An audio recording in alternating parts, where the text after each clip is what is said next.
Good morning and welcome to Zen Fits here in Blackstone, Virginia, the center of the world. But you too are at the center of the world, but we'll get to that later. The title of this talk is Beyond Impossible, or Beyond the Impossible. Beyond Impossible. And this really is what Zen is about. A lot of the of course, I'm not a Buddhist, but Zen Buddhist, but I do practice something. I practice questioning, which is Zen, questioning the impossible. Now, a lot of I've never been to a Japanese Zen monastery or center, and I assume that a lot of American Zen centers have this practice of sitting in front of a wall. So you see a picture of a Zen center and the monks or Japanese thing, they're all sitting in front of a wall. So that's metaphorically, it's literal, and you actually sit in front of a wall with your eyes open. I've always meditated with my eyes shut, since that was the Hindu way, the yoga way. With the Zen way, the Buddhist way, your eyes are open, maybe half open. I don't do that. But anyway, the idea we're working here is sitting in front of a wall, looking at the wall. This is impossible. You've come to a wall. You've come to the end of the road. You've come to the end of all of your strategies. You've come to all of the things you can do to awaken, to get out of the fix, to solve the problem of your life.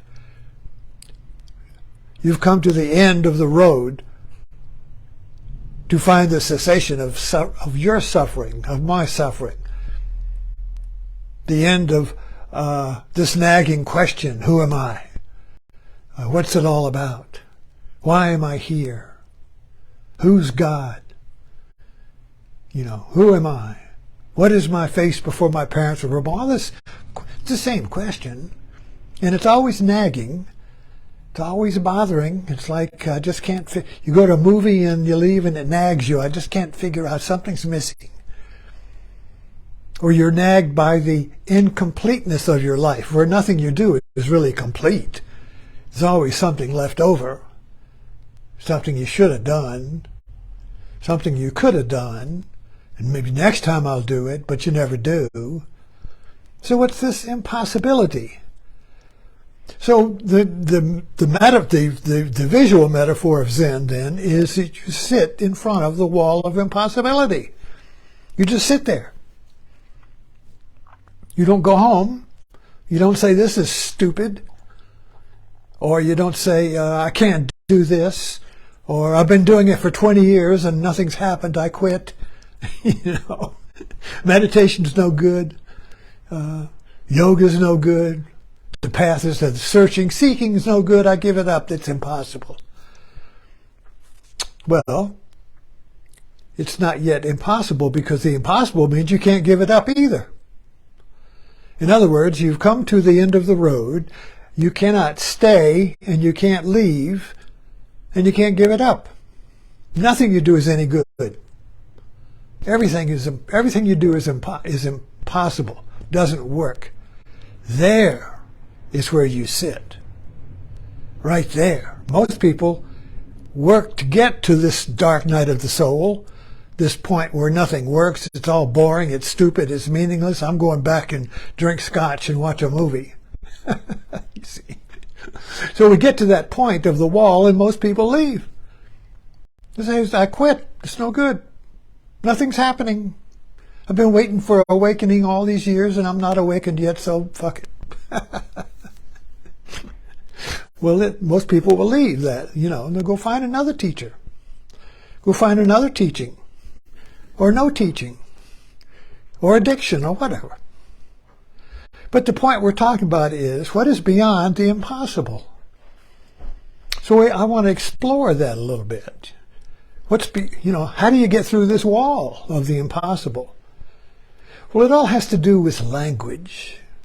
It all has to do with names and form. Now, impossible is, of course, an English word. Impossible. Read my lips. Impossible, you see. I don't know what it is in French, impossible, whatever. But it's a word, it's an idea, it's a thought. Now, it has a definition. You look it up Google it. Look it up in the dictionary. It gives you a definition. But every definition, every word, every idea comes with an opposite. If I say this hand is, left, from my left, it implies right. This hand doesn't stand, left doesn't stand alone. Left to be left must have right. And right doesn't stand alone.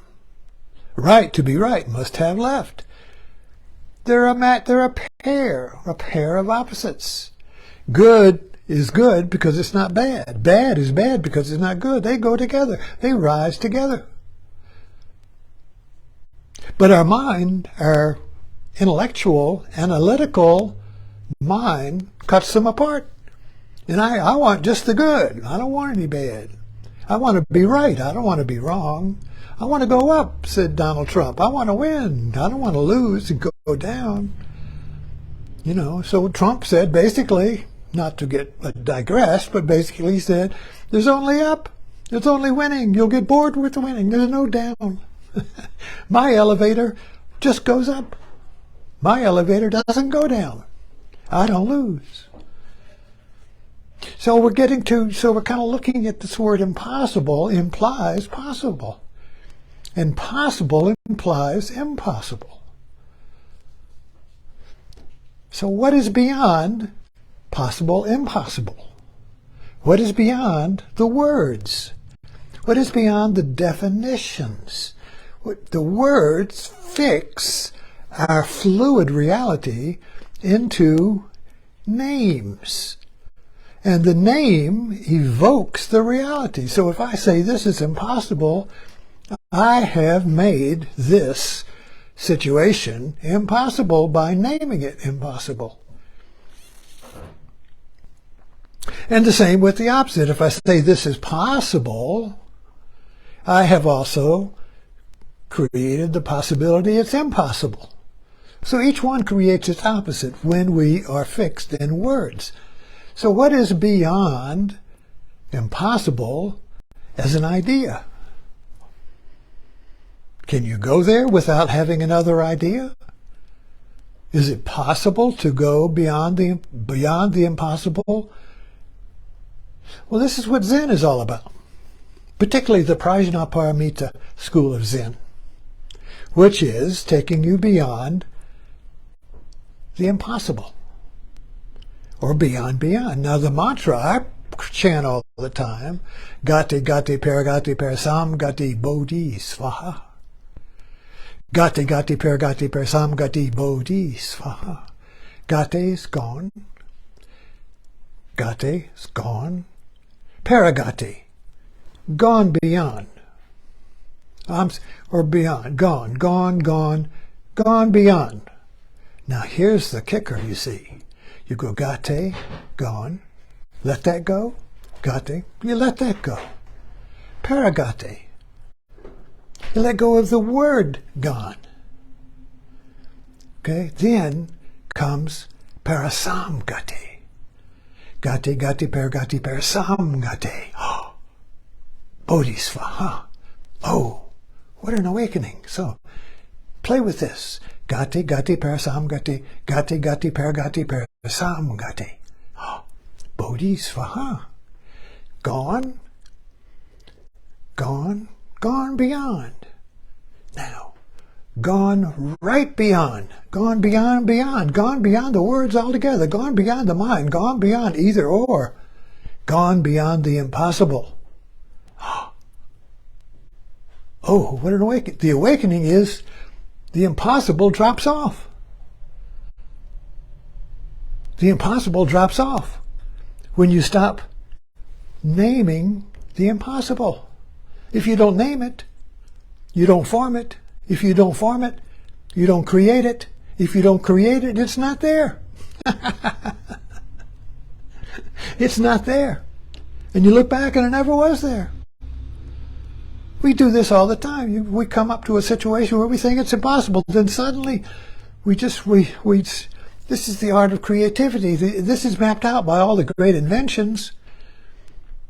I forgot what one of the most famous one was, and I can't think of his name, but he had this big math problem. He was trying to solve this big equation and he couldn't do it. He was working at it and sweating. So he finally went up and just went to talk with some friends. And when he got on the bus, he saw the solution visually and he knew it. And then he got on the bus and continued his conversation. And he went home and he mapped out the formula and discovered some great, I don't know what it was. We all have that experience where we're sitting at the impossible. We sweat. Finally, let me go play golf. You go play golf and suddenly somebody says something, a crow calls, somebody yells at you, so you do something insignificant happens and bam, the whole possibility hits you in a single gestalt or idea. And all you have to do now is just go down and dictate. Let it dictate to you what it is. You maybe have a whole novel. You maybe have a way to fix an impossible problem. You may have the answer to a choice you couldn't make. What should I do? This or that? You see, this is impossible. So we have to come to the impossible and sit there. We have to come to the impossible, which is just what we've named impossible. Relax. Go play golf, but don't leave it. Go do something insignificant. Go knit something. Go fix something around the house. Do something not related to the problem, but don't leave it. Let the problem seep. Let it perk, you see. And suddenly, at some moment, you accidentally trip and something hits you. And you know the whole thing in the whole gestalt, not in pieces. You see the whole thing at once. And then all you have to do is just unfold it in time. It may take you a while to unfold it. It may take you a while to build a business. It may take you a while. But you know what to do. You know the course. And it's not based on evidence. It's based on faith. So faith, not faith in something, because that's always going to be impossible, because something implies its opposite. So if you have faith in anything, you bring along with it its opposite, because they're a whole, you see. This and this are opposites, but they create the whole body. So if you have faith in anything, you're also creating its opposite, which will come to destroy it, because they have to get together. It takes some time, but the opposite of whatever you choose will intervene from the inside and make what you're doing fail. But if the whole is always beyond the opposites, and the whole is impossible to know because it's beyond what you know. It's beyond the things you know. The whole that includes the yes and the no is beyond impossible. So we want to get to this impossible that is beyond impossible and not possible. Impossible, possible. Yeah, yes and no, no and yes. We want to get to the impossible that's beyond, that's absolutely impossible. Now, what does absolutely impossible mean? It means there's no way out. There is no way to get around it. There is no solution. There is no way out. There's no strategy. There's nothing you can do that's any good when you come to the absolute impossible. But what do? You sit there. You sit there. You can't not sit there because it's impossible to stay. It's impossible to leave in the absolute impossible. Nothing you do is any good. Staying or leaving, repressing, blaming, anything you do is no good, you see. That's impossible. So that is where you sit, in front of that wall. And you allow, then, the energy of the impossible to generate in your mind, and suddenly, accidentally, it blows you away. Oh, what an awakening. And we say, oh, God did it. Jesus, thank you, Jesus. Grace, you know. But actually, from the Zen point of view is, I don't know what the Zen point of view is. There is, you know, that the impossible, the absolute impossible is the absolute possible. And this is the flip. This is the turning point. This is what turns the world upside down. What is absolutely impossible, suddenly, accidentally, you trip into the knowing that it is absolutely possible. Thanks for dropping in. Gate gate paragati parasam gate. Bodhi swaha.